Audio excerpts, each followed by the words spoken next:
तो दोस्तों मैं आपका बहुत बहुत स्वागत करता हूं एआई हब के अंदर। तो दोस्तों आज हम लोग जो है वो नमपाई के सेशन का पार्ट 6 जो है वो स्टार्ट करने वाले हैं और आज हम पढ़ेंगे नमपाई एरे आइटरेटिंग के बारे में। और दोस्तों हम लोग जो है इसके सारे कॉन्सेप्ट्स को एकदम सही तरीके से समझेंगे और सारे कॉन्सेप्ट्स को आई होप कि इस वीडियो को अगर आप पूरा देखते हो तो आप इसके कॉन्सेप्ट्स को समझ जाओगे। तो फोक्स स्टार्ट करते हैं अभी इस सेशन को और इस सेशन के अंदर हम लोग क्या क्या डिस्कस करने वाले हैं, ज़रा उस टॉपिक के ऊपर चलते हैं। तो अभी जो है हम लोगों ने सारी चीज़ें जो पहले प्रीवियस सेशन के अंदर जो हमने कवर की थी, अगर अभी तक आपने प्रीवियस पार्ट्स को नहीं देखा तो पहले आप उस प्रीवियस पार्ट्स को जो है वो देख लो, ताकि आप जो है उस चीज़ को आपको एक अच्छी अंडरस्टैंडिंग हो जाए और आपको उसके बाद में इस पार्ट को देख लेना है। तो आपको जो है जो आपने प्रीवियस पार्ट्स के अंदर चीज़ें समझी होंगी तो आपको जो है इसको समझने में कोई भी प्रॉब्लम फेस नहीं करनी पड़ेगी।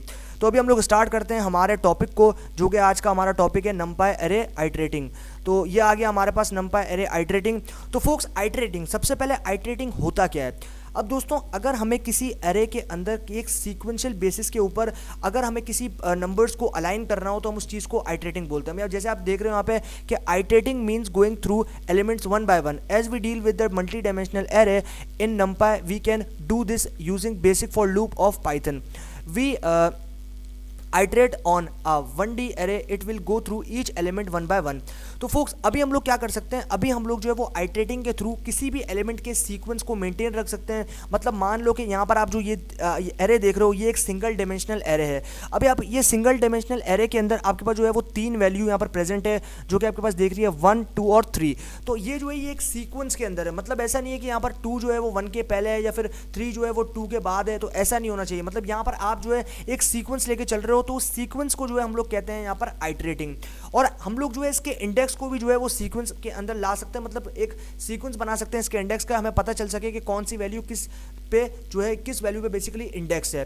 तो अभी हम लोग इसको स्टार्ट करते हैं और अभी जो सबसे पहले हम लोग स्टार्ट करने वाले हैं वो हम लोग एक नमपाई एरे को जो है वो या फिर नमपाई एरे के अंदर जो एलिमेंट्स हैं उनको आइटरेट करना सीखेंगे।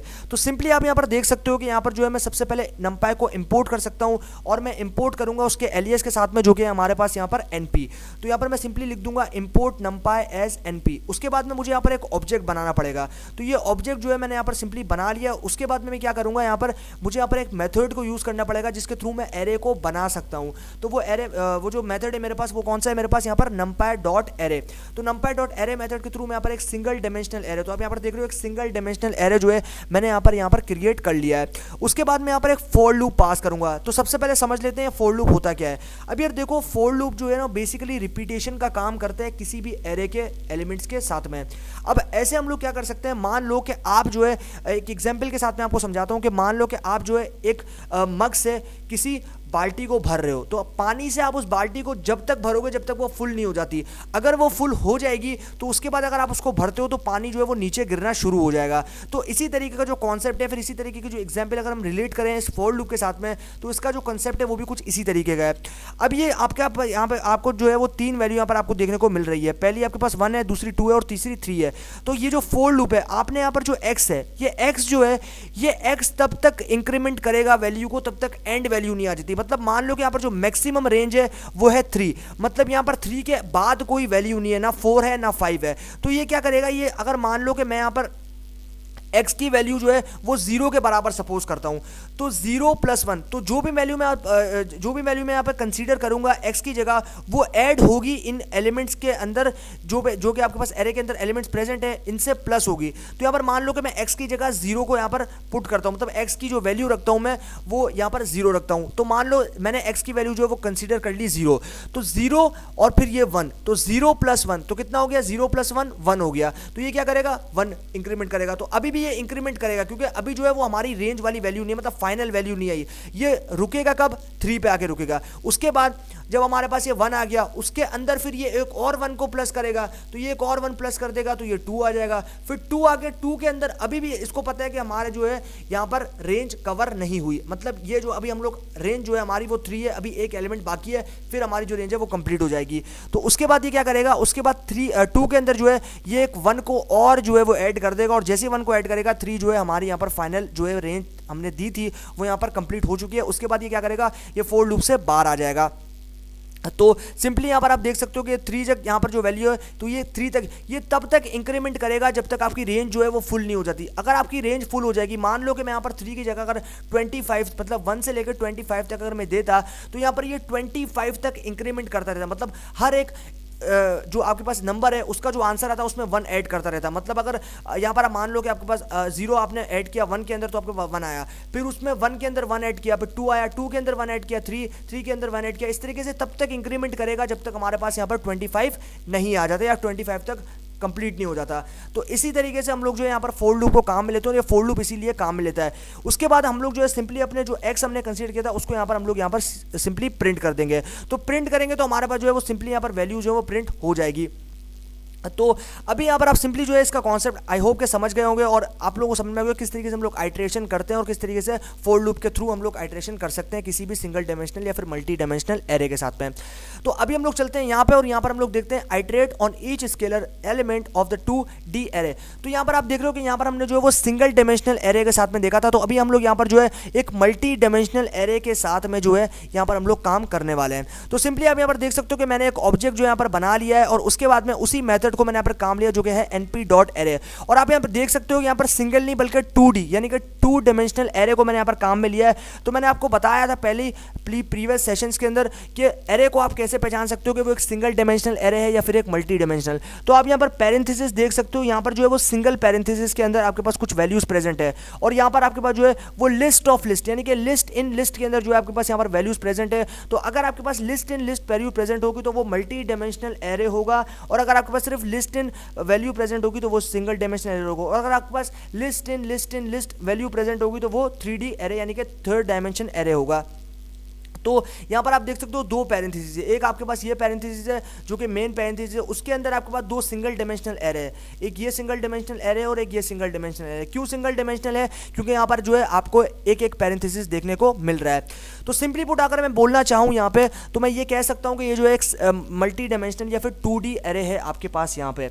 उसके बाद अभी यहाँ पर भी जो हम लोग फोर लूप को यहाँ पर यूज़ करने वाले हैं तो 4x इन ARR यानी कि x की वैल्यू, मतलब यहाँ पर मैं अगर बात करता हूँ 0 की तो x की जगह अगर मैं 0 पुट करता हूँ या फिर x को जो है मैं 0 कंसीडर करता हूँ तो 0 को अगर मैं 1 करता हूँ यहाँ पर ऐड करता हूँ 1 के साथ तो यहाँ पर सिंपली जो है मेरे पास यहाँ पर 1 प्रेजेंट होगा और फिर 1 के अंदर मैं 1 ऐड करूँगा तो 2 हो जाएगा, फिर 2 के अंदर तो ये क्या करेगा, ये नए हर एक नए एलिमेंट को नई वैल्यू को इंक्रीमेंट करें नई वैल्यू को बनाने के लिए उसके अंदर ऐड करता रहेगा अपने प्रीवियस नंबर्स को।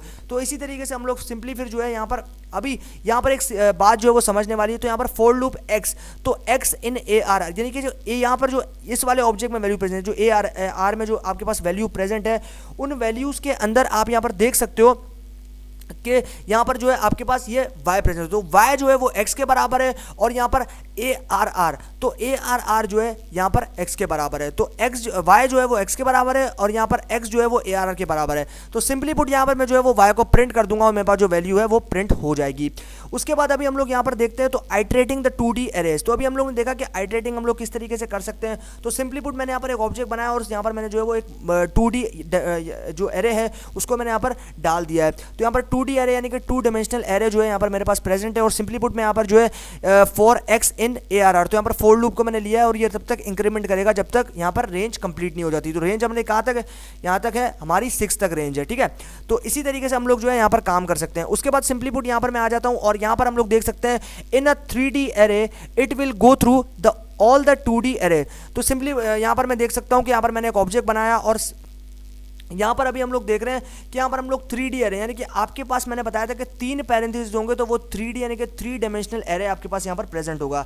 तो सिंपली आप यहाँ पर देख सकते हो यहाँ पर मेरे पास जो है वो 3D एरे है और सिंपली इसको भी जो है मैं यहाँ पर रिपीट करूँगा फिर आइट्रेट करूँगा फोर लूप की मदद से। तो सिंपली यहाँ पर मैं लिख दूंगा 4x इन ARR और फिर प्रिंट कर दूंगा मेरे x को। तो ये तब तक इंक्रीमेंट करेगा जब तक रेंज कंप्लीट नहीं हो जाती। तो रेंज हमारी क्या है, मतलब आखिरी एलिमेंट क्या है 12। तो 12 के बाद ये कोई जो है वैल्यू यहाँ पर नहीं देगा। तो 12 तक जो है ये आएगा और 12 को इंक्रीमेंट करने के बाद में 12 को लाने के बाद में ये जो है वो फोर लूप से बाहर निकल जाएगा। तो सिंपली अभी हम लोगों ने जो इसके कॉन्सेप्ट को देख लिया है। अभी हम लोग चलते हैं आगे और कुछ और जो आइट्रेटिंग मेथड्स हैं फिर आइट्रेटिंग फंक्शंस हैं उनके साथ में समझते हैं। तो आप यहाँ पर देख सकते हो कुछ और हमारे पास फंक्शन है। तो iterate down to the scalars. तो यहाँ पर हम लोग जो स्केलर्स होते हैं, स्केलर्स क्या होते हैं, स्केलर आपके पास स्केलर वैल्यू होती है, मतलब स्केलर वैल्यू का मतलब ये है कि आपके पास या तो स्केलर वैल्यू रहेगी फिर वेक्टर वैल्यू रहेगी। तो ये कॉन्सेप्ट काफ़ी बड़ा है, इसको हम लोग बाद में समझेंगे, लेकिन अभी फिलहाल के लिए आप ये समझ लो कि ये जो आपके पास वैल्यू दिख रही है तो ये आपके पास स्केलर वैल्यू है, ठीक है। ये आपके पास कौन सी वैल्यू है, स्केलर वैल्यू है। तो स्केलर वैल्यू होती है, एक वेक्टर वैल्यू होती है। जिस तरीके से डेटा फ्रेम के अंदर आप मैट्रिक्स में काम करते हो ना, इस तरीके से आप जो है आपके पास अलग अलग वेक्टर से फिर अलग अलग स्केलर फॉर्म के अंदर जो है आप यहाँ पर देख सकते हो। तो सिंपली अगर मैं यहाँ पर बात करता हूँ इस चीज़ की, तो यहाँ पर सिंपली मैंने जो एक ऑब्जेक्ट बना लिया और यहाँ पर मैंने np.array मेथड को जो है यहाँ पर मैंने यूज़ किया है। उसके बाद ये भी आप देख रहे हो कि 3D एरे यानी कि 3 डायमेंशनल एरे जो है यहाँ पर मैंने बना लिया और उसकी रेंज है ये भी 12 तक है। और हर एक एरे जो है यानी कि 3D एरे, जो मेरा मेन एरे है वो यहाँ पर 3D एरे है, उसके अंदर मेरे पास 4 सिंगल डायमेंशनल एरे जो है वो यहाँ पर प्रेजेंट है। तो यहाँ पर मैं देख सकता हूँ, तो यहाँ पर बेसिकली मेरे पास यहाँ पर 2D एरे है, सॉरी यार 2D एरे है यहाँ पर। तो ये 2D एरे मेरे पास यहाँ पर प्रेजेंट है। ये मेरे पास एक 2D एरे हो गया जिसमें 2 सिंगल डायमेंशनल एरे प्रेजेंट है और एक 2D ये हो गया जिसमें मेरे पास 2 सिंगल डायमेंशनल एरे है। तो यहाँ पर मैं फोर लूप को ले रहा हूँ, तो फोर लूप मेरे पास 4x इन ARR। तो यहाँ पर x की वैल्यू मैंने कंसीडर आपको बताया था कि अगर मैं सपोज करता हूँ यहाँ पर कंसीडर करता हूँ x की वैल्यू 0, तो 0 + 1 1 और फिर 1 के अंदर 1 प्लस होगा, फिर 2 आंसर आएगा, फिर 2 के अंदर आपके पास 1 प्लस होगा, 3 आंसर आएगा, फिर 3 के अंदर 1। तो ये तब तक इंक्रीमेंट करेगा, मैं बार बार रिपीट कर रहा हूँ, मैं तब तक ये इंक्रीमेंट करेगा जब तक जो है इसकी फाइनल रेंज यहाँ पर नहीं आ जाती। तो सिंपली आप यहाँ जो है यहाँ पर आपने जो है x जो है यहाँ पर x जो है वो यहाँ पर AR के बराबर है, y जो है वो x के बराबर, यानी कि x की जो इंक्रीमेंट वैल्यू आएगी वो y के बराबर होगी और y की जो इंक्रीमेंट वैल्यू आएगी वो यहाँ पर z के बराबर होगी। और फिर फाइनली हम लोग z को जो है यहाँ पर प्रिंट कर देंगे। उसके बाद हम लोग आइटरेट करेंगे एरे को यूजिंग NDitter। तो NDitter का मतलब होता है यहाँ पर ND-ITER यानी कि नंपाई डायमेंशन आइट्रेशन, ठीक है। यहाँ पर N का मतलब है नंपाई, उस D का मतलब है डायमेंशन और ITER का मतलब होता है आइट्रेशन। ये शॉर्ट फॉर्म है हमारे पास आइट्रेशन की, तो आइट्रेशन हो गया, ठीक है। उसके बाद सिंपली पुट हम लोग यहाँ पर देख रहे हैं कि यहाँ पर भी हमने जो है वो ऑब्जेक्ट बनाया और उस ऑब्जेक्ट के अंदर हमने यहाँ पर जो है 3D एरे, यहाँ पर भी 3D एरे के अंदर आपके पास जो है बेसिकली 2 2D एरे और उन 2 2D एरे के अंदर हमारे पास जो है 2 1D एरे है। तो आप यहाँ पर देख सकते हो कि आपके पास जो मेन एरे रहेगा वो रहेगा 3D एरे, उसके अंदर आपके पास 2 पेयर्स हैं जो कि हैं 2D एरे के। यहाँ पे आप मेन एरे आप यहाँ पर देख सकते हो कि जो हमारा मेन एरे वो 3D एरे है, ठीक है। उसके अंदर आपके पास जो है वो यहाँ पर 2 एरे हैं जो कि 2 डायमेंशनल एरे है और उन 2 डायमेंशनल एरे के अंदर आपके पास 2 जो है यहाँ पर सिंगल डायमेंशनल एरे है। तो आपके पास दोनों के अंदर जो 2D एरे है उनमें 2 सिंगल डायमेंशनल के एरे जो है आपको यहाँ पर देखने को मिल रहे हैं। तो यहाँ पर भी मैं इसको आइटरेट करने के लिए सिंपली पुट यहाँ पर x को जो है यहाँ पर मैं NDitter मेथड यूज़ करते हुए यहाँ पर जो है मैं इसको यूज़ करूँगा, तो प्रिंट कर दूंगा मैं यहाँ पर x को। तो अब यहाँ पर अगर हम लोग को समझना हो कि जो NDitter मेथड बेसिकली होता है वो एग्जैक्टली क्या होता है, तो NDitter मेथड बेसिकली हमारे पास जो है यहाँ पर फंक्शन के अंदर हेल्प करता है, हमारे फंक्शन के अंदर जो है वो यहाँ पर हेल्प करता है। मतलब मान लो कि अगर आपको किसी वैल्यू को यहाँ पर आइटरेट करवाना है, आइटरेट का मतलब रिपीट करेगा वो तब तक जब तक उसकी रेंज जो है वो कंप्लीट नहीं हो जाती। तो उसके लिए हम लोग यहाँ पर फॉर लूप ले रहे हैं। तो NDitter की मदद से हम लोग जो है किसी भी डायमेंशन के साथ में जो एरे को यहाँ पर रिपीट करवा सकते हैं। तो आप यहाँ पर देख सकते हो कि नंपाई डायमेंशन आइटर का मतलब होता है आइट्रेशन। तो सिंपली पुट हम लोग जो है NDitter मेथड के थ्रू डायमेंशन के साथ में एरे की जो डायमेंशन है उसके साथ में उसको आइटरेट करवा सकते हैं। तो ये जो है हमारा यहाँ पर हो गया। अभी हम लोग चलते हैं आगे और यहाँ पर कुछ और मेथड्स के साथ में यहाँ पर समझते हैं। तो यहाँ पर अभी हम लोग करेंगे iterate through the array as a string. तो अभी हम लोग स्ट्रिंग के साथ कैसे कर सकते हैं, अब यहाँ पर ये चीज़ समझने वाली है। तो स्ट्रिंग के साथ हम लोग जो है वो आइटरेट कैसे कर सकते हैं, तो यहाँ पर अगर मैं बात करता हूँ स्ट्रिंग की, तो स्ट्रिंग एक ऐसी चीज़ है, मतलब मान लो कि आप जो है किसी न्यूमेरिकल वैल्यू को या फिर किसी न्यूमेरिकल आपके पास जो नंबर्स हैं उनको या फिर इंटीजर वैल्यू को जो है आप जो है उसको स्ट्रिंग के अंदर डायरेक्टली एरे के साथ में जो है वो कन्वर्ट नहीं कर सकते।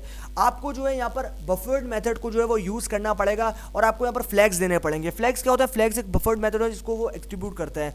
तो ऐसे में क्या होगा कि ऐसे में आपके पास जो ऑब्जेक्ट है, तो सबसे पहले मैंने यहाँ पर सिंपली ऑब्जेक्ट बनाया, उसके बाद मेरे पास यहाँ पर एक मेथड है जो कि है np.array। उसके अंदर फिर मेरे पास यहाँ पर एक सिंगल डायमेंशनल एरे जो है वहाँ पर दिख रहा है जिसमें 3 वैल्यू जो है वो इंटीजर वैल्यू प्रेजेंट है। उसके बाद मैंने यहाँ पर फॉर लूप लिया और उसके अंदर मैंने एंड डिटर। तो अभी ये क्या करेगा, ये डायमेंशन के साथ में जो है, डायमेंशन के साथ में यहाँ पर ये जो आपके पास इंटीजर वैल्यू है इनको कन्वर्ट करेगा यहाँ पर स्ट्रिंग वैल्यूज के अंदर। तो स्ट्रिंग वैल्यूज के अंदर हम लोग डायरेक्टली, मैंने आपको पहले बताया कि हम लोग जो है, अगर मैं बफर्ड मेथड यहाँ पर यूज ना करूँ, मैं इसको डायरेक्ट कोट्स लगा के इंटीजर से स्ट्रिंग में कन्वर्ट करने की कोशिश करूँ, तो ये जो है एरर प्रोवाइड करेगा। तो इसीलिए मैं कहा बफर्ड मेथड। तो बफर्ड मेथड क्या करता है, बफर्ड मेथड हमारी हेल्प करता है किसी भी इंटीजर वैल्यू को न्यूमेरिकल वैल्यू के अंदर कन्वर्ट करने में। तो सिंपली पुट अगर मैं यहाँ पर कहना चाहूँ तो बफर जो है वो बेसिकली इसी तरीके से हमारी हेल्प करता है, और ये हमारी एक्स्ट्रा स्पेस में हेल्प करता है। मतलब ये कि हमें इसके लिए एक एक्स्ट्रा जो स्पेस है वो लेनी पड़ती है, और ऐसे में हम इसके थ्रू जो है वो काम कर सकते हैं। अभी हमारे पास ये जो ओपीडी टाइप्स है, ये ओपीडी टाइप्स क्या बता रहा है, तो ओपीडी टाइप बेसिकली हमारे डेटा टाइप को हम इस एट्रीब्यूट के थ्रू चेंज कर सकते हैं। अब डेटा टाइप क्या है, अभी हमारे पास डेटा टाइप क्या है, अगर हम इसकी डेटा टाइप देखें तो ये इंटीजर टाइप डेटा है। मतलब जो हमारे एरे के अंदर यहाँ पर डेटा अभी प्रेजेंट है, ये एक इंटीजर टाइप डेटा है। तो अगर मुझे इसको इंटीजर टाइप डेटा से स्ट्रिंग टाइप डेटा के अंदर कन्वर्ट करना है, तो मुझे यहाँ पर ये वाले एट्रीब्यूट को काम में लेना होगा, जो कि होगा मेरे पास ऑपरेशन डी टाइप। तो ऑपरेशन डी टाइप का मतलब होता है ऑपरेशन डेटा टाइप। तो सिंपली पुट मैं अगर यहाँ पर जो है सो एट्रीब्यूट को जो मैं काम में लूंगा और उसके बाद मैं यहाँ पर एस दूंगा, तो एस का मतलब मैं जो मेरा अभी करंट डेटा टाइप है वो है इंटीजर, तो एस देने के बाद मैं इसको स्ट्रिंग में कन्वर्ट कर लूंगा। तो सिंपली यहाँ पर जो कोई ज़्यादा चेंज नहीं होगा, बस ये जो नंबर है ये कोई चेंज नहीं होंगे, इसके बराबर में कोट्स आ जाएंगे, और कोट्स लगने का मतलब ये है कि ये कन्वर्ट हो चुके हैं हमारे पास यहाँ पर इंटीजर से स्ट्रिंग के अंदर। अभी हम लोग यहाँ पर आते हैं, यहाँ पर देखते हैं iterate through every scalar value या फिर every scalar element of the 2D array skipping one element. तो यहाँ पर आप देख रहे हो ये फिल्टर मेथड, इसको फिल्ट्रेशन भी बोलते हैं। तो ये फिल्टर मेथड है, मतलब मान लो कि ये आपके पास जो एक एरे है, ये एक ऑब्जेक्ट है बेसिकली। तो ये एक ऑब्जेक्ट के अंदर मैंने एक एरे बनाया, और उस एरे के अंदर 2D एरे जो कि मेरा मेन एरे है, ये 2D एरे आपको दिख रहा है, ये मेरा मेन एरे है। इसमें दो सिंगल डायमेंशन के एरे आपको देखने को मिल रहे हैं। उसके बाद मैं यहाँ पर फोर लूप ले रहा हूँ, फिर यहाँ पर भी मैं डायमेंशन के आइटरेशन करवाऊंगा, और यहाँ पर मैं फिल्टर मेथड यूज कर रहा हूँ। मतलब ये कि ये जो है ये मेरे पास, मैं इसके अंदर से कुछ स्पेसिफिक वैल्यू को फिल्टर करूंगा, कुछ स्पेसिफिक वैल्यू को मुझे चाहिए। मतलब मान लो कि मुझे जो है यहाँ से जो है वो 2 चाहिए, मुझे जो है वो यहाँ से 4 चाहिए, मुझे यहाँ से 5 चाहिए और 8 चाहिए। तो मैं इस तरीके से अगर यहाँ पर किसी वैल्यू को एक्सट्रैक्ट या फिर फिल्टर करना चाहूँ अपने एरे के अंदर से, तो मैं वो यूज़ करके इसको कर सकता हूँ। तो मैं यहाँ पर सिंपली पुट, यहाँ पर आप देख सकते हो कि मैं जो है यहाँ पर एक फिल्टर कर रहा हूँ वैल्यू को। तो मेरे पास जो है यहाँ पर फिल्टर होगी 2 को। तो यहाँ पर ये 2 का मतलब क्या है, 2 का मतलब ये है कि 2 जो है वो रेंज डिफाइन कर रहा है। मतलब हर 2 नंबर के बाद जो है मुझे यहाँ पर वैल्यू मिल जाएगी। मतलब यहाँ पर जो है मैं यहाँ पर आप देख सकते हो कि पहले मेरे पास यहाँ पर 1 से पहले 0 प्रेजेंट था, तो 0 के बाद मेरे पास 1, फिर 2 नहीं आएगा, फिर 3, फिर 4 नहीं आएगा, 5, फिर 6 नहीं आएगा, और 7 आएगा, ठीक है, फिर 8 तक नहीं आएगा। तो हमारे पास हर बार तो 2 की लिमिट्स हमारे पास यहाँ पर आ जाती है। 2 की रेंज के हिसाब से हम जो है इसको यहाँ पर जो है वो फिल्टर कर रहे हैं, या फिर हम लोग इसको आइटरेट कर रहे हैं, या फिर स्किप कर रहे हैं, ठीक है। तो इस तरीके से हम लोग जो है इसके साथ काम कर सकते हैं। तो 2 जो है इसी चीज़ को डिफाइन कर रहा है। उसके बाद फाइनली हम लोग अपने ऑब्जेक्ट को या फिर अपने फोर लूप के एक्स को या फिर वेरिएबल को प्रिंट कर देंगे। तो अभी हमारे पास जो है ये चीज़ भी हमने समझ ली है। अभी हम लोग चलते हैं इनोमिनेटेड पे। तो इनोमिनेटेड का मतलब क्या होता है, इनोमिनेटेड का मतलब जो है यहाँ पर आप देख सकते हो कि इनोमिनेटेड आइटरेशन यूजिंग ND इनमरेट। तो ND इनमरेट, तो इनमरेट का बेसिकली मतलब होता क्या है, तो इनमरेट जो है उसका सिंपली मीन्स ये होता है कि वो जो सीक्वेंस है वो आपका सीक्वेंस देता है आपके नंबर्स को 1 बाय 1। यानी कि आपके पास अगर आप बोलना चाहो यहाँ पर, मैं यहाँ पर ये नहीं कह सकता इस एरे को देख के कि यहाँ पर जो है वो 2 है, उसके बाद 1 है, उसके बाद 5 है, उसके बाद 7 है, उसके बाद 3 है। यहाँ पर जो एक पर्टिकुलर सीक्वेंस के अंदर आपको जो है वो वैल्यू यहाँ पर देखने को मिल रही है। तो ये आप किसके थ्रू कर सकते हैं, ये आप जो कर सकते हैं इनमरेटर के थ्रू। तो इनमरेटेड आइटरेशन भी आपके पास होती है जिसके थ्रू जो है आप सीक्वेंस के अंदर 1 बाय 1 यानी कि एक के बाद एक नंबर आएगा। मतलब ना तो यहाँ पर 2 1 से पहले आ सकता है, ना 1 जो है वो 2 के बाद आ सकता है, और ना 3 से पहले आ सकता है, ना 3 के बाद आ सकता है। तो 1 के बाद 2 आएगा, 2 के बाद 3 आएगा, 3 के बाद 4 आएगा। इस तरीके से एक सीक्वेंस के अंदर जो है आप लेके चलते हो किसके थ्रू, इनमरेटेड आइटरेशन बोलते हैं इस चीज़ को। तो उसके बाद सिंपली आप जो है यहाँ पर इंडेक्स, तो IDX का मतलब होता है इंडेक्स, ये इंडेक्स की शॉर्ट फॉर्म है। तो for index x in np.enumerate अरे, उसके बाद आप जो है इंडेक्स यहाँ पर x, तो आप जो है अभी आप क्या करोगे, अभी आप जो है आइटरेट कर रहे हो डिमेंशंस के थ्रू, और उसके बाद आप जो है हर एक एलिमेंट यानी कि हर एक वैल्यू जो है उसके साथ उसकी इंडेक्सिंग वैल्यू को भी जो है आप आइटरेट कर दोगे। मतलब मान लो कि यहाँ पर 0 है तो उसकी वैल्यू भी उसी सीक्वेंस यानी कि जो इंडेक्सिंग वैल्यूज है उसकी वो भी उसी सीक्वेंस में आएगी, वो कोई क्लटर नहीं आएगी, ठीक है, डिसऑर्गेनाइज नहीं आएगी। फिर जो आपके पास उसका ऑर्डर है वो बिल्कुल भी ख़राब नहीं होगा। तो यहाँ पर आप देख सकते हो 1, तो 1 की इंडेक्सिंग वैल्यू 0 है, 2 की इंडेक्सिंग वैल्यू 1 है और 3 की इंडेक्सिंग वैल्यू यहाँ पर 2 है। तो इसके थ्रू आप जो ये देख रहे हो यहाँ पर फोर लूप, तो इसके थ्रू ये तब तक रिपीट करेगा जब तक इसकी इंडेक्सिंग वैल्यू यहाँ पर रेंज जो है वो खत्म नहीं हो जाती। तो सिंपली पुट अभी आप यहाँ पर जो है वो देख सकते हो। उसके बाद अभी हम लोग यहाँ पर आते हैं नीचे और यहाँ पर आप देख सकते हो कि यहाँ पर जो है हमने इंडेक्सिंग वैल्यू के थ्रू इनएमरेटेड यहाँ पर वैल्यू जो हमने कर दी है। तो आप यहाँ पर जो है वो करस्पॉन्डिंग इंडेक्स को जो है वो बेसिकली आइट्रेट करवा सकते हो, या फिर आप जो है ड्यूरिंग द आइट्रेशन किसी भी एलिमेंट की इंडेक्सिंग वैल्यू भी उसके साथ में प्रिंट करवा सकते हो। तो ये आपके पास जो है यहाँ पर ये जो है आप जो है वो कर सकते हो इनएमरेटेड आइट्रेशन के थ्रू। तो ये भी हमने जो है वो अभी समझ लिए कॉन्सेप्ट इसके भी। तो अभी जो है हम लोग यहाँ पर इस चीज़ को, इन सारे जो कॉन्सेप्ट जो कि अभी हमने सीखे हैं, इन सभी को जो है अभी हम लोग पाइथन जुपिटर नोटबुक पे जो है वो इम्प्लीमेंट करते हैं, ताकि हमें जो है इन कॉन्सेप्ट्स को और अच्छी तरीके से जो है वो समझ में आ जाए और हमारे जो सारे डाउट्स हैं वो प्रैक्टिकली इंप्लीमेंट करने के बाद में सारे जो हैं वो क्लियर हो जाएँ। तो अभी हम लोग चलते हैं सिंपली अपने जुपिटर नोटबुक पे, और जुपिटर नोटबुक के अंदर हम लोग इसको, इन सभी चीज़ों को, ये सारे कॉन्सेप्ट्स जो कि अभी हमने समझे हैं, इन सभी को जो है अभी हम लोग इम्प्लीमेंट करके देखते हैं। तो अभी हम लोग तो सिंपली यहाँ पर आप देख सकते हो कि मैं आ चुका हूँ अपने जुपिटर नोटबुक पे। तो अभी हम लोग सबसे पहला काम ये करते हैं कि हमें जो है अपनी लाइब्रेरी को यहाँ पर इंपोर्ट करना पड़ता है। तो सिंपली यहाँ पर मैं जो है अपनी लाइब्रेरी को यहाँ पर इंपोर्ट कर दूंगा, और लाइब्रेरी को इंपोर्ट करने के लिए मुझे यहाँ पर लिखना पड़ेगा import numpy as np, import numpy as np। तो np क्या, np numpy का एलियस है, ठीक है। तो अभी मैं शिफ्ट प्लस एंटर करके इसे एग्जीक्यूट कर दूंगा, तो आप देख सकते हो यहाँ पर एक नंबर आ चुका है, और वो नंबर ये रिप्रेजेंट कर रहा है या फिर ये इंडिकेट कर रहा है कि आपकी जो लाइब्रेरी है वो यहाँ पर बैक एंड में लोड हो चुकी है। तो अभी सबसे पहले जो है हम लोग यहाँ पर किसी भी एरे को जो है यहाँ पर आइट्रेट किस तरीके से कर सकते हैं वो यहाँ पर समझने वाले हैं।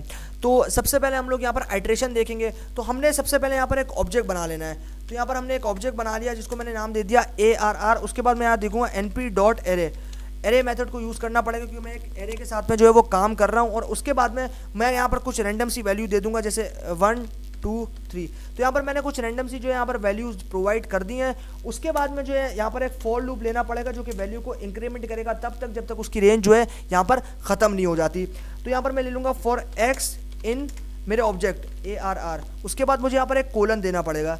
तो मैंने यहाँ पर सिंपली एक कोलन जो है वो यहाँ पर दे दिया। उसके बाद मुझे अपनी वैल्यू को यहाँ पर प्रिंट करना पड़ेगा। तो मैं यहाँ पर अपनी वैल्यू को जो है वो प्रिंट कर दूंगा। तो प्रिंट किसको करना है मुझे, x को। तो ये x की वैल्यू को तब तक इंक्रीमेंट करेगा जब तक इस रेंज की, जो आपके पास एरे है इसके अंदर जो एलिमेंट्स हैं उनकी रेंज कंप्लीट नहीं हो जाती। तो अभी हम लोग इसको एग्जीक्यूट करते हैं। तो आप यहाँ पर देख सकते हो कि इसने जो एक वर्टिकल यानी कि कॉलम वाइज जो है हमें यहाँ पर वैल्यूज प्रोवाइड कर दी हैं। तो आप यहाँ पर देख सकते हो कि इसने तब तक वैल्यू को रिपीट किया तब तक जब तक यहाँ पर रेंज कंप्लीट हो जाती है। फिर ये फॉर लूप से बाहर आ गया। तो मैंने आपको यहाँ पर बताया था कि अगर मैं यहाँ पर x की वैल्यू 0 कंसीडर करता हूँ और उस 0 को ये जो यहाँ पर वैल्यू प्रेजेंट है 1 इसके साथ में ऐड करता हूँ, तो यहाँ पर 0 + 1 1 आएगा। उसके बाद 1 आ गया, उसके बाद ये 1 के साथ में फिर एक 1 को ऐड करेगा और ये तब तक 1 ऐड करता रहेगा जब तक उसकी रेंज नहीं खत्म हो जाती। तो रेंज यहाँ पर क्या है 3, तो 3 तक सिर्फ ये आएगा, 3 से आगे ये नहीं जा सकता। उसके बाद में 12 आएगा। तो आप यहाँ पर देख सकते हो ये एलिमेंट जिसने वर्टिकली जो है यहाँ पर मेरे सामने यहाँ पर प्रिंट करके दे दिए हैं।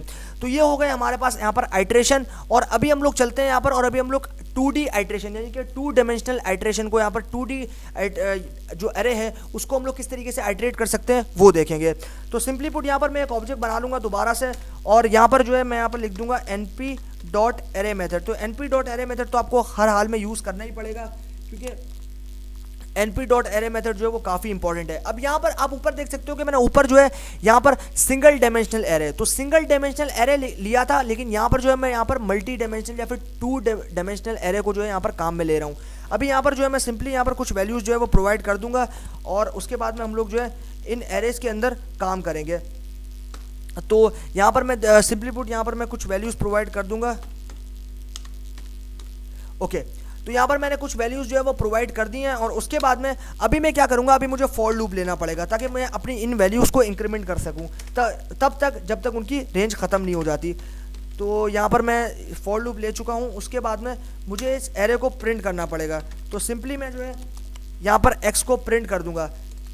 तो आप देख सकते हो कि यहाँ पर हमें जो है वो यहाँ पर 2 एरे यहाँ पर मिल चुके हैं जो कि हमारे पास हॉरिजॉन्टली यानी कि कॉलम वाइज रो वाइज जो है वो बेसिकली हमें देखने को मिल रहा है। अगर आप यूँ देखते हो मतलब आपके पास जो है वो 3 कॉलम प्रेजेंट है और आपके पास 2 रो प्रेजेंट है। तो आपके पास यहाँ पर क्या हो गया, यहाँ पर आपके पास 3 कॉलम प्रेजेंट है 1 और 3, एक कॉलम 2 और 5 दूसरा कॉलम और 3 और 4 तीसरा कॉलम, और आपके पास 2 रॉ हैं, 1 2 3 एक रॉ और 3 5 4 दूसरी रॉ। ठीक है, तो इस तरीके से आपको 3 रॉ 3 कॉलम और 2 रॉ जो है आपको यहाँ पर देखने को मिल गई है। और आपका एलिमेंट तब तक इंक्रीमेंट हुआ जब तक आपकी जो फाइनल वैल्यू है वो यहाँ पर नहीं आ गई।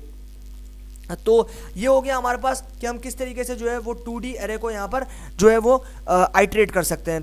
तो अभी हम लोग चलते हैं यहाँ पे और अभी हम लोग जो है वो स्केलर एलिमेंट को या फिर स्केलर 2D एरे को किस तरीके से यहाँ पर आइट्रेट कर सकते हैं वो यहाँ पर समझ लेते हैं। तो यहाँ पर मैं सिंपली जो है यहाँ पर एक ऑब्जेक्ट बनाऊंगा और यहाँ पर ऑब्जेक्ट का मैं एरे मेथड यूज़ करूँगा np.array। उसके बाद मुझे यहाँ पर जो है यहाँ पर भी जो है मुझे बेसिकली यहाँ पर 2D एरे यानी कि 2D एरे के अंदर मेरे पास 2 सिंगल डिमेंशनल एरे जो यहाँ पर प्रेजेंट रहेंगे और एक के अंदर मैं कुछ वैल्यूज़ प्रोवाइड कर देता हूँ। 1 2 3 मैंने वैल्यूज़ यहाँ पर प्रोवाइड कर दी। उसके बाद मुझे एक दूसरा एरे बनाना पड़ेगा जो कि सिंगल डिमेंशनल होगा, इसमें मैं 4 5 और 6 दे देता हूँ। ठीक है, अभी मैंने कुछ वैल्यूज़ जो है वो यहाँ पर प्रोवाइड कर दी हैं। देन अभी मुझे यहाँ पर फॉर लूप मेथड वापस से यूज़ करना पड़ेगा। तो अभी मैं लूँगा 4x इन ARR, उसके बाद मुझे यहाँ पर लेना पड़ेगा कोलन, और उसके बाद जो x की वैल्यू है मैंने आपको पहले बताया था, आप यहाँ पर देख सकते हो कि आपकी जो x की वैल्यू इंक्रीमेंट होगी या फिर x की वैल्यू जो है वो आपके पास इंक्रीज होगी, वो होगी with respect to ARR object. लेकिन अभी मैं बात करता हूँ अगर दूसरे फॉर लूप की, तो आप यहाँ देख रहे हो कि x की वैल्यू किसके रिस्पेक्ट हो रही है, ARR ऑब्जेक्ट के रिस्पेक्ट। मतलब जो यहाँ पर वैल्यू आप जो वैल्यू यहाँ पर देख रहे हो, ये जो वैल्यू है इनकी रिस्पेक्ट से जो है यहाँ पर ये जो है वो इंक्रीमेंट करेगा अपनी वैल्यू को। लेकिन अभी y जो है वो किसके रिस्पेक्ट से होगा, वो x की वैल्यू जो x है उसकी जो वैल्यू है उसकी थ्रू जो है वो इंक्रीमेंट करेगा, मतलब उसकी रिस्पेक्ट से जो है वो इंक्रीमेंट करेगा वैल्यू को। तो मैं लिख देता हूँ फॉर y इन x। उसके बाद फाइनली जो है मैं जो प्रिंट कर दूंगा किसको, y को प्रिंट कर दूंगा। तो y को मैं यहाँ पर प्रिंट करूंगा तो मेरे पास यहाँ पर ऑब्जेक्ट आ जाएगा। तो आप यहाँ देख सकते हो कि इसने जो है वो इंक्रीमेंट कर दिया। यानी कि इंक्रीमेंट कैसे किया कि मान लो कि मैं यहाँ पर x की जगह अगर 0 लेता हूँ तो 0 + 1 1 हो जाएगा, फिर 1 में 1 के अंदर यहाँ पर 2 बनाने के लिए, मतलब यहाँ पर आप देख रहे हो 2 है, तो 2 बनाने के लिए इसको यहाँ पर 1 के अंदर 1 को ऐड करना पड़ेगा तभी जाकर 2 बनेगा, और फिर 3 बनाने के लिए इसको 2 में 1 ऐड करना पड़ेगा तभी 3 बनेगा। तो इस तरीके से तब तक ये इंक्रीमेंट करेगा जब तक हमारी रेंज यहाँ पर कंप्लीट नहीं हो जाती। तो हमने कहाँ तक एलिमेंट दिए, 6 तक एलिमेंट दिए हैं। जैसे ही हमारी रेंज 6 तक कंप्लीट हो जाएगी ये फॉर लूप बंद हो जाएगा। तो आप देख सकते हो कि यहाँ पर 6 से आगे कोई एलिमेंट आपको देखने को मिला, जैसे आपको 7 या फिर 8 जो है वहाँ पर देखने को नहीं मिल रहा। क्यों? क्योंकि आपकी वैल्यू जो है वो आपकी रेंज तक इंक्रीमेंट कर दी गई है।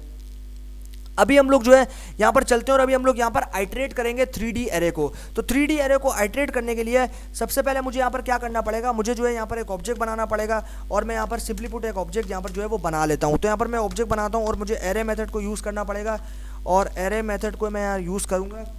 और यहाँ पर मैं ले रहा हूँ 3D एरे, और 3D एरे के अंदर जो है वो 2 इंडिविजुअल 2D एरे यहाँ पर प्रेजेंट होंगे। तो यहाँ पर मैं लेता हूँ, तो यहाँ पर मैं सिंपली 1 2 3, तो यहाँ पर 1 2 3 वैल्यूज़ मैंने जो है वो यहाँ पर ले लिए हैं। उसके बाद में मैं क्या करूँगा, उसके बाद में मुझे जो है यहाँ पर एक और ऑब्जेक्ट बनाना पड़ेगा। तो यहाँ पर मैं एक और ऑब्जेक्ट बना लेता हूँ। यहाँ पर जो यहाँ पर मेरे को एक और एरे बनाना पड़ेगा, तो मैं एक और एरे यहाँ पर जो है वो बना लेता हूँ। तो जिसके अंदर मैं लूँगा यहाँ पर 4 5 और 6।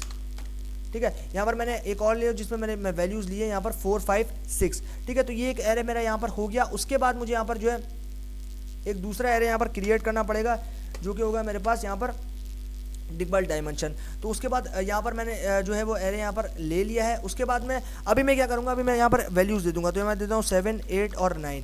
ठीक है, उसके बाद मैं यहाँ पर जो है कमा लगाऊंगा और फिर यहाँ पर मुझे एक और एरे देना पड़ेगा जिसमें मेरे को कुछ वैल्यू देनी पड़ेगी, जो कि मेरे पास हो जाएगा यहाँ पर 10 11 और 12। तो यहाँ पर आप रेंज देख रहे हो कि मैंने जो है वो 12 तक जो है यहाँ पर वैल्यूज़ दे दी हैं, और इसके अंदर आप यहाँ पर देख सकते हो कि मेरे पास जो यहाँ पर टोटल कंप्लीट वैल्यूज़ होंगी वो मेरे पास यहाँ पर ये रहेंगी, जो आप यहाँ पर देख सकते हो। तो सिंपली पुट मैं अगर यहाँ पर बात करता हूँ तो यहाँ पर मेरे पास जो है वो मेन एरे रहेगा 3D। तो 3D जो है मेरा मेन एरे रहेगा, और इस एरे के अंदर मैं यहाँ पर कुछ वैल्यूज़ जो है वो यहाँ पर पास कर चुका हूँ।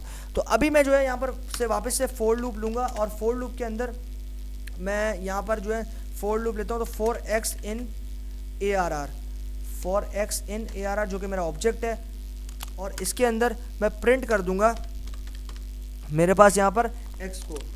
तो x को जो है मैं यहाँ पर प्रिंट कर देता हूँ, और ये मेरे पास एक एरर आ रहा है। ये एरर क्यों आ रहा है ज़रा हम लोग उसको देखते हैं। तो मेरे पास जो एरे है उसकी मिसमैचिंग हो गई है, इस वजह से शायद एरर आ रहा है मेरे पास। यहाँ पर आप देख सकते हो मेरे पास यहाँ पर एक एरे की मिसमैचिंग हो गई है।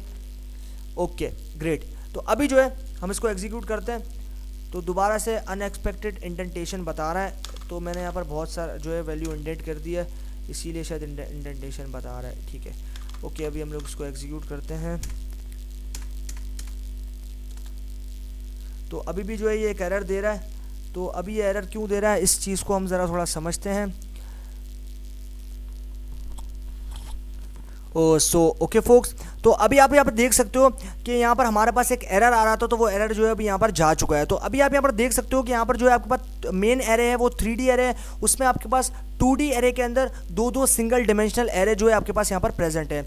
तो अभी सिंपली जो है हम लोग इसको यहाँ पर एग्जीक्यूट करने से पहले यहाँ पर हम लोग एक फॉर लूप लगाएंगे, ताकि वो जो वैल्यू है वो उसको इंक्रीमेंट कर सके जब तक उसकी फाइनल वैल्यू यहाँ पर नहीं आ जाती। तो मैं सिंपली लिख दूंगा फॉर एक्स इन ARR, जो कि मेरा एक ऑब्जेक्ट है। उसके बाद मैं इस ऑब्जेक्ट को जो है यहाँ पर प्रिंट कर दूंगा।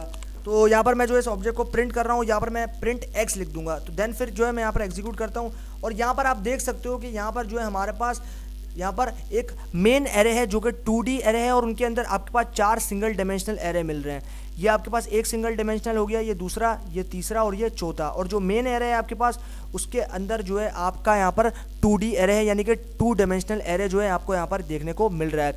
तो इस तरीके से आप जो है यहाँ पर आपके पास जो कॉलम्स हैं वो आपके पास 3 कॉलम्स दिख रहे हैं, और रो आपके पास जो है वो 4 रो हैं। तो आपके पास 4 रो हैं, यहाँ पर आप देख सकते हो आपके पास 4 रो हैं और 3 कॉलम है यहाँ आपके पास। ये देखिए यहाँ आपके पास 3 कॉलम है। ठीक है, तो इस तरीके से आप जो है यहाँ पर काम कर सकते हो इस एरे के साथ में, और इस एरे को जो है आप रो और कॉलम वाइज जो है यहाँ पर आइटरेट कर सकते हो। और अभी हमने देखा है यहाँ पर 3D एरे को, कि 3 डिमेंशनल एरे को हम किस तरीके से आइटरेट कर सकते हैं। तो अभी हम लोग चलते हैं आगे, और अभी हम लोग यहाँ पर कुछ और चीज़ों को यहाँ पर देखते हैं। तो अभी हम लोग यहाँ पर सिंपली जो है एक ऑब्जेक्ट बना लूँगा मैं दोबारा से, और अभी हम लोग जो है यहाँ पर करने वाले हैं iterate down to the scalar. अभी स्केलर वैल्यू को हम लोग किस तरीके से आइटरेट कर सकते हैं वो देखने वाले हैं। तो यहाँ पर सिंपली जो है मैं यहाँ पर अपना एक ऑब्जेक्ट वापस से बनाऊँगा, और मैं यहाँ पर एरे मेथड को वापस से यूज़ करूँगा। तो np.array, उसके बाद मुझे यहाँ पर जो है वो यहाँ पर 3D एरे यानी कि 3 डिमेंशनल एरे जो है यहाँ पर क्रिएट करना पड़ेगा, और उसके अंदर मैं यहाँ पर कुछ वैल्यूज़ दे दूंगा 1, 2, 3। तो मैंने यहाँ पर कुछ वैल्यूज़ जो है यहाँ पर प्रोवाइड कर दी हैं। देन अभी जो है मैं यहाँ पर क्या करूँगा, अभी मुझे यहाँ पर चाहिए होगा जो है यहाँ पर मुझे एक और एरे। तो एक और एरे मैं यहाँ पर बना लूँगा, जिसमें मैं यहाँ पर 4, 5 और 6 दे दूँगा। देन अभी मेरे पास ये एक एरे जो है यहाँ पर कंप्लीट हो चुका है सेकंड डायमेंशन। उसके बाद अभी मैं यहाँ पर एक दूसरा एरे भी बनाऊंगा, जिसमें मैं लूँगा दोबारा से नया एरे, और यहाँ पर मैंने एक एरे लिया जिसमें मैं यहाँ पर दूंगा वैल्यू 7, 8, 9। ठीक है, मैंने यहाँ पर 7, 8, 9 जो है यहाँ पर वैल्यूज़ प्रोवाइड कर दी हैं, और अभी जो है मैं यहाँ पर इसको जो है वो यहाँ पर करूँगा एग्जीक्यूट, इसको कंप्लीट करने के बाद में। तो अभी मैंने यहाँ पर दे दिया दूसरे एरे के अंदर कुछ वैल्यूज जो कि हैं 10, 11 और 12। तो यहाँ पर आप देख सकते हो कि मैंने यहाँ पर जो है यहाँ पर 3 वैल्यूज़ जो है यहाँ पर प्रोवाइड कर दी हैं।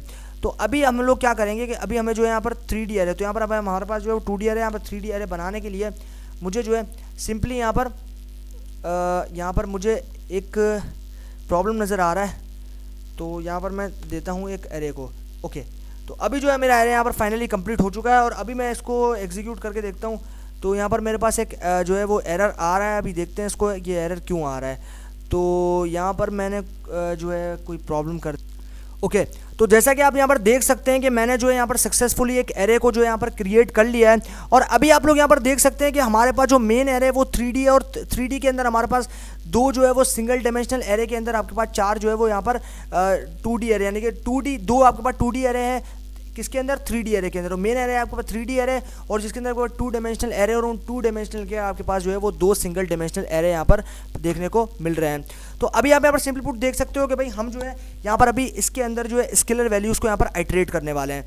तो अभी यहाँ पर मैं जो है इसको यहाँ पर फोर लूप पास करूँगा ताकि ये वैल्यू को इंक्रीमेंट कर सके, और जब तक ये इंक्रीमेंट करेगा तब तक रेंज कवर नहीं हो जाती। तो मैं बार बार यही जो है यहाँ पर रिपीट कर रहा हूँ ताकि आप लोगों को जो कॉन्सेप्ट है वो क्लियर हो जाए, कहीं पे आप लोगों को जो है वो कन्फ्यूजन ना रहे। तो x फॉर x मैं फॉर लूप यूज़ कर रहा हूँ, और ये तब तक यहाँ पर इंक्रीमेंट करता रहेगा जब तक जो है यहाँ पर ये वैल्यू फाइनल रेंज तक नहीं पहुँच जाती। तो मैं यहाँ पर अपने ऑब्जेक्ट को बना लेता हूँ, और उसके बाद मुझे यहाँ पर सिंपली जो है सबसे दूसरा ऑब्जेक्ट यहाँ पर बनाना पड़ेगा, जिसको मैं दूंगा फॉर y इन x। उसके बाद मुझे यहाँ पर देना पड़ेगा फॉर z इन यहाँ पर y।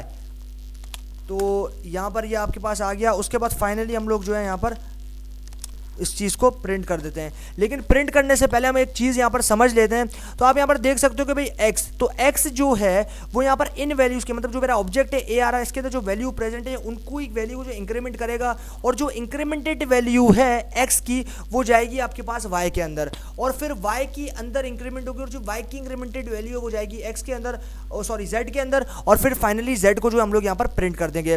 तो अभी हम लोग फाइनली जो है यहाँ पर इस चीज़ को एग्जीक्यूट करते हैं और देखते हैं हमारा रिजल्ट जो है वो क्या आता है। तो आप यहाँ पर देख सकते हो कि मैंने इस चीज़ को एग्जीक्यूट कर दिया और मेरे पास जो है ये इंक्रीमेंट हो गई सारी वैल्यूज़ एकदम पर्टिकुलर सीक्वेंस के अंदर, और यहाँ पर आपको जो है यहाँ पर पूरी वैल्यूज जो है इंक्रीमेंट होती हुई नजर आ रही है। मतलब आपकी पूरी वैल्यू आपकी आखिरी रेंज तक जो कि आपकी 12 थी वहाँ तक जो है आपकी सारी वैल्यूज़ यहाँ पर जो है वो आइटरेट हो चुकी है एक सीक्वेंस के हिसाब से। तो अभी हम लोग यहाँ पर चलते हैं और अभी हम लोग जो है यहाँ पर एडिटर मेथड को, जो कि हमने कॉन्सेप्ट जो जिसका हमने जो यहाँ पर स्लाइड में समझा था, तो अभी हम लोग जो है इस चीज़ को यहाँ पर इंप्लीमेंट करेंगे। तो इसको इंप्लीमेंट करने के लिए भी मुझे जो है यहाँ पर एक ऑब्जेक्ट बनाना पड़ेगा, और यहाँ पर मैं जो है ऑब्जेक्ट बनाऊंगा np.array, और यहाँ पर मैं एक ऑब्जेक्ट बनाऊंगा और इसके अंदर मेरे पास जो है यहाँ पर भी मेरे पास 3D एरे यहाँ पर जो है वो देखने को मिल रहे हैं। तो 3D एरे के अंदर 2 2 डायमेंशनल एरे और 2 डायमेंशनल एरे के 2 आपके पास जो है वो यहाँ पर सिंगल डायमेंशनल एरे देखने को मिल रहे हैं। तो मैं यहाँ पर सिंपली जो है सबसे पहले यहाँ पर कुछ एरेज यहाँ पर जो है वो बना लेता हूँ। तो मैंने यहाँ पर सबसे पहले एक एरे बनाया जिसके अंदर मैं 1 और 2 जो है यहाँ पर वैल्यू दे दूँगा, और उसके बाद उसी एरे के अंदर मैं यहाँ पर एक दूसरा एरे भी बनाऊँगा जो कि होगा मेरे पास यहाँ पर, जिसमें मैं वैल्यूज़ प्रोवाइड कर दूँगा 3 और 4, जो कि मेरे पास सिंगल डायमेंशनल एरे होगा। एंड देन अभी मेरे पास यहाँ पर टाइम आता है दूसरी चीज़ का, और अभी मैं यहाँ पर बना लूँगा एक नए एरे को, और उसके अंदर भी जो है मैं यहाँ पर कुछ वैल्यूज़ प्रोवाइड कर दूँगा। और आप यहाँ पर देख सकते हो कि मैंने जो है यहाँ पर भी कुछ वैल्यूज़ यहाँ पर प्रोवाइड कर दी हैं।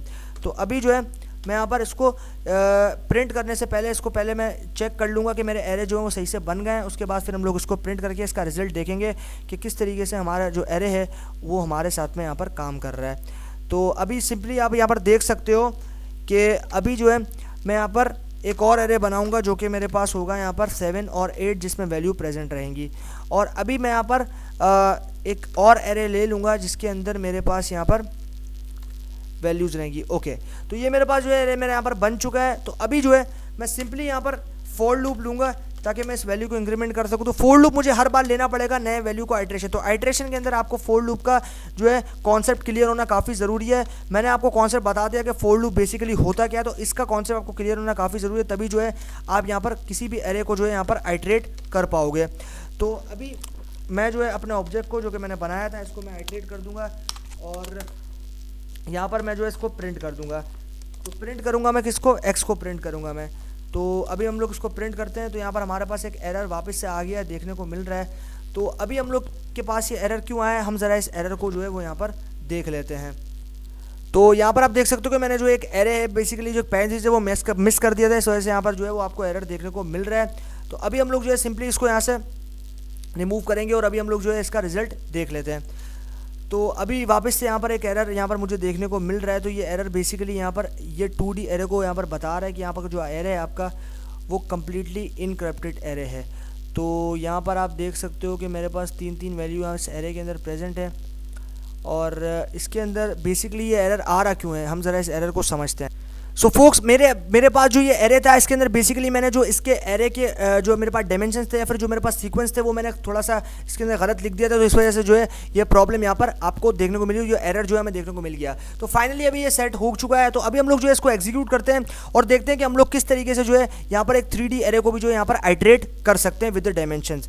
तो अभी डायमेंशंस हम किस तरीके से ले सकते हैं, यहाँ पर आप देख सकते हो ND डायमेंशन आइटरेशन फंक्शन या फिर मेथड को हम लोग यहाँ पर यूज़ कर रहे हैं। तो इसको एग्जीक्यूट करते हैं और जैसे मैंने इसको एग्जीक्यूट किया आप यहाँ पर देख सकते हो कि ये जो है एक पर्टिकुलर सीक्वेंस के अंदर आपके पास सारे जो एलिमेंट्स थे 8 तक वो यहाँ पर आपके पास आ चुके हैं। और इसको इंक्रीमेंट किया 8 तक किसने, फॉर लूप ने, जो कि हमने एक फॉर लूप यहाँ पर लिया था और उस फॉर लूप को मैं स्टोर करवाया था यहाँ पर x के अंदर। और यहाँ पर जो है आप इस फॉर लूप की मदद से इंक्रीमेंट करते गए अपने नंबर्स को, और फाइनली आपने जो यहाँ पर आपकी लिस्ट थी या फिर आपका जो एरे था जिसमें कुछ वैल्यूज़ प्रेजेंट थी उनको आपने प्रिंट कर दिया या फिर आपने एक सीक्वेंस के अंदर उसको उतार दिया।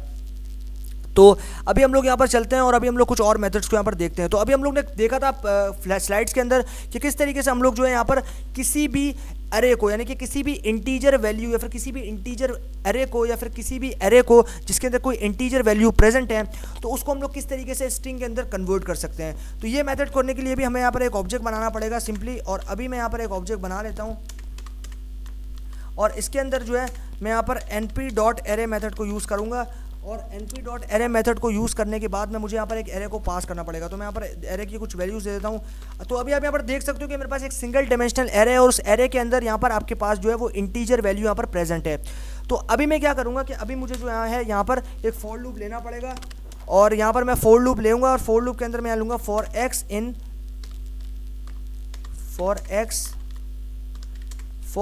इन यहाँ पर मैं लूँगा np.endItter। तो endItter का मतलब मैं आपको बता चुका हूँ कि डिमेंशंस के साथ आप जो है वो एरे को चेंज कर सकते हो। तो यहाँ पर मैं लूँगा endItter, ठीक है। endItter मैंने यहाँ पर ले लिया है। उसके बाद अभी मैं यहाँ पर एक और जो है यहाँ पर एक जो ट्यूपल है वो बना लूँगा और उसके बाद मुझे जो है यहाँ पर एक अपना ऑब्जेक्ट लेना पड़ेगा। उसके बाद मुझे फ्लैग्स मेथड यूज़ करना पड़ेगा, फ्लैग एट्रीब्यूट यूज़ करना पड़ेगा।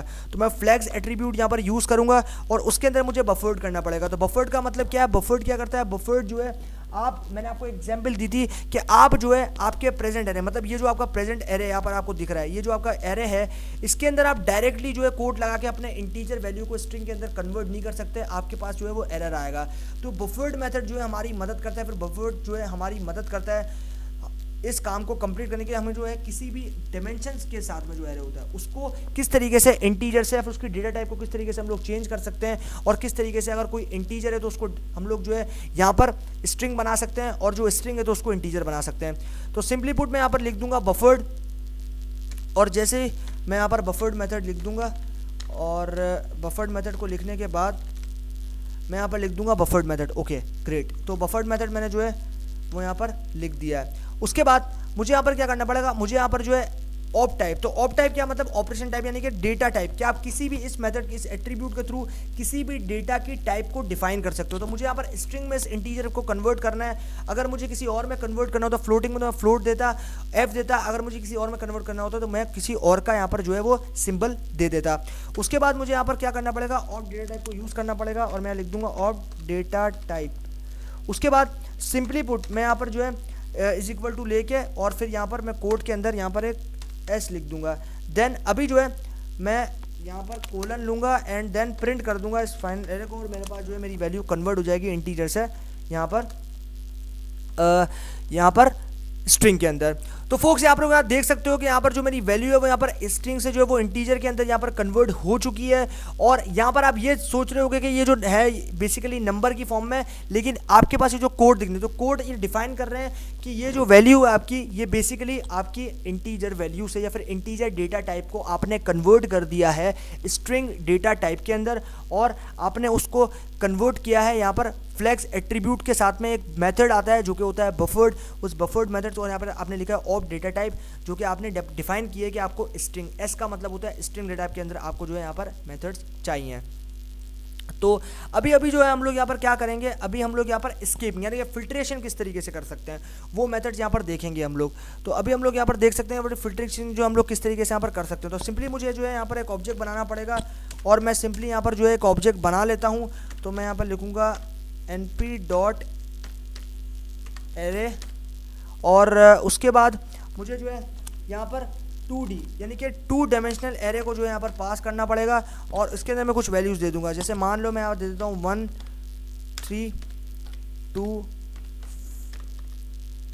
5 6 8, ठीक है। मैंने ये कुछ रैंडम सी वैल्यूज़ जो है वो यहाँ पर प्रोवाइड कर दी हैं।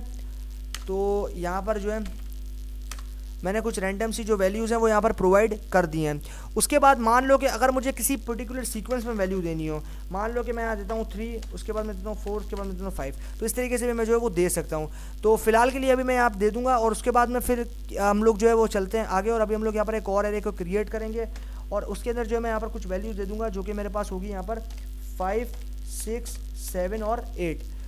तो अभी मैंने यहाँ पर जो है वो एरे को क्रिएट कर लिया है और अभी जो है मैं यहाँ पर एरे को जो है वो बना चुका हूँ और आप लोग यहाँ पर देख सकते हो कि मैं एरे जो है यहाँ पर क्रिएट कर लिया सक्सेसफुली।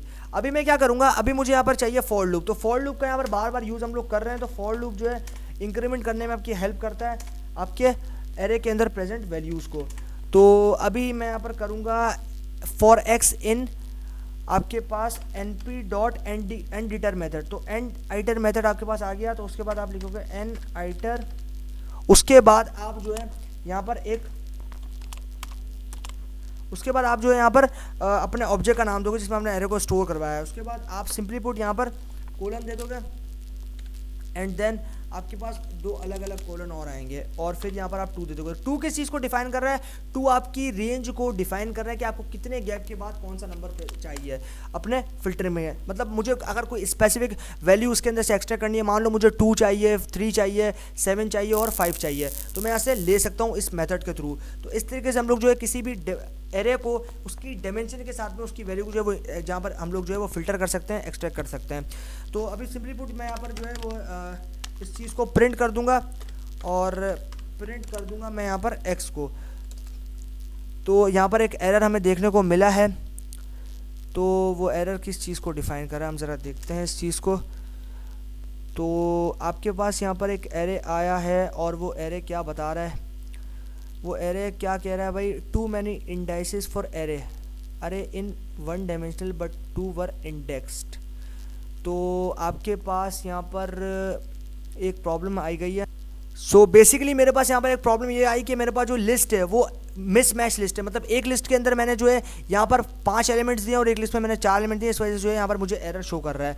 तो अभी मैं यहाँ पर इसको एग्जीक्यूट करता हूँ। तो जैसे ही मैंने इसको एग्जीक्यूट किया आप यहाँ पर देख सकते हो कि मेरे पास जो है वो हर 2 नंबर के बाद में यहाँ पर वैल्यू आ गई है। तो यहाँ पर आप देख सकते हो कि 0, तो मान लो कि यहाँ पर आपको 0 प्रेजेंट नहीं है लेकिन 1 के पहले हमेशा 0 रहता है। तो 0 उसके बाद यहाँ पर 1, फिर 2 नहीं रहेगा आपके पास, फिर 3 से इंक्रीमेंट होगा और फिर 3 आपके पास 4 नहीं आएगा। तो एक एक वैल्यू यानी कि 1 1 का गैप आपके पास रहेगा। आपके पास 1 आएगा, उसके बाद 3 आएगा, उसके बाद यहाँ पर 5 आएगा, 7 आएगा। तो इस तरीके से आप जो है यहाँ पर 1 1 के गैप से अपने स्पेसिफिक वैल्यू को यहाँ पर फिल्टर कर सकते हो या फिर एक्सट्रैक्ट कर सकते हो। तो मैंने यहाँ पर आप देख सकते हो कि मैंने 2 2 का गैप दिया। अगर मैं यहाँ पर 1 का देता तो यहाँ पर 1 1 के हिसाब से होता। अगर मैं मान लो यहाँ पर 1 देता हूँ तो आप यहाँ पर देख सकते हो 1 1 के गैप के हिसाब से मेरे पास सारी वैल्यूज़ यहाँ पर आ गई है। 1 1 का गैप आया है सभी वैल्यूज़ के अंदर। अगर मान लो कि मैं यहाँ पर जो है वो 3 देता हूँ तब भी मेरे पास जो है यहाँ पर ये वैल्यूज़ आ जाएंगी 1 4 5 8, तो 3 3 का गैप आ जाएगा। तो ये क्या है, ये आपकी रेंज को डिफाइन कर रहा है कि कितने वैल्यूज़ के बाद आपको एक वैल्यू चाहिए। तो 3 3 का गैप मतलब मान लो कि अगर आपके पास ये 1 है तो 1 के बाद 3 छोड़ के जो नंबर आएगा वो आपके पास आएगा, फिर 2 के बाद तो 2 के बाद जो है 3 छोड़ के जो नंबर आएगा वो आपके पास यहाँ पर प्रिंट हो जाएगा। तो इस तरीके से आप जो है किसी भी एरे को के साथ में जो है आप फिल्टर कर सकते हो किसी भी एरे को। तो उसके बाद अभी हमारे पास यहाँ पर आता है 1D एरे एलिमेंट्स। तो इनमरेट, तो इनमरेट मेथड क्या होता है, तो इनमरेट मेथड बेसिकली हमें बता चुका हूँ आपको कि हमारी सीक्वेंस को जो है वो मेंशन करने का काम आता है। मतलब जो हमारे नंबर ऑफ सीक्वेंस होते हैं हमारे जो एरे के अंदर हमारे जो वैल्यूज़ होते हैं, जो इंटीजर वैल्यूज़ होते हैं, उनके सीक्वेंस को वो डिफाइन करता है। तो अभी हम लोग इसको भी बनाते हैं और हम लोग अभी जो है एक 1D एरे को इनमरेट करेंगे। क्या करेंगे, इनमरेट करेंगे 1D एरे को। तो अभी हम लोग जो है 1D एरे को इनमरेट करने के लिए मुझे यहाँ पर एक ऑब्जेक्ट बनाना पड़ेगा। मैंने ऑब्जेक्ट यहाँ पर बना लिया। उसके बाद मुझे np.array मेथड को यूज़ करना पड़ेगा और np.array मेथड को यूज़ करने के बाद में मुझे यहाँ पर एक वैल्यू को पास करना पड़ेगा। तो मैं यहाँ पर एक वैल्यू को जो है यहाँ पर पास कर रहा हूँ और उसके बाद मुझे जो है यहाँ पर कुछ वैल्यूज़ चाहिए होंगी। तो मैं यहाँ पर लिख दूँगा सिंपली मैं यहाँ पर लिख दूँगा फॉर लूप और उसके बाद मुझे यहाँ पर IDX। तो IDX मैं आपको बता चुका हूँ इंडेक्स की शॉर्ट फॉर्म है। तो अब मुझे क्या करना है, मुझे इंडेक्स वाइड आइट्रेशन करनी है। तो इंडेक्स वाइड आइट्रेशन करने के लिए मुझे इनमरेटेड मेथड को या जो है वो यूज़ करना पड़ेगा और यहाँ पर सिंपली जो है मैं यहाँ पर इनमरेट मेथड को जो है वो यहाँ पर यूज़ कर रहा हूँ। उसके बाद मुझे यहाँ पर np.nd इनमरेट मतलब nd मतलब नंपाई डायमेंशन एरे जो है इसको मैं इनमरेट करना चाहता हूँ इंडेक्सिंग के थ्रू। तो यहाँ पर मैं जो है यहाँ पर लिख दूंगा मैं nd, उसके बाद यहाँ पर मैं लिख दूंगा nd numerator. Okay, nd numerator. उसके बाद मुझे यहाँ पर ऑब्जेक्ट को पास करना पड़ेगा। देन अभी जो है मैं इसको प्रिंट कर दूंगा। ओके, तो मैं इसको प्रिंट कर दूंगा IDX। उसके बाद मुझे यहाँ पर एक x को भी प्रिंट करना पड़ेगा। तो यहाँ पर मेरे पास एक एरर आया है। वो एरर क्यों आया है मेरे पास यहाँ पे,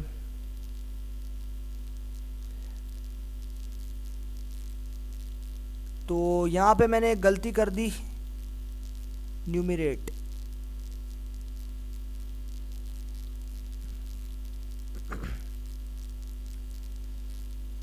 तो यहाँ पे मेरे पास, तो भाई जैसा कि हम लोग देख सकते हैं यहाँ पे कि मैंने जो है सबसे पहले यहाँ पर इंडेक्सिंग, तो मुझे अभी इनमरेट करना है अपने एरे को।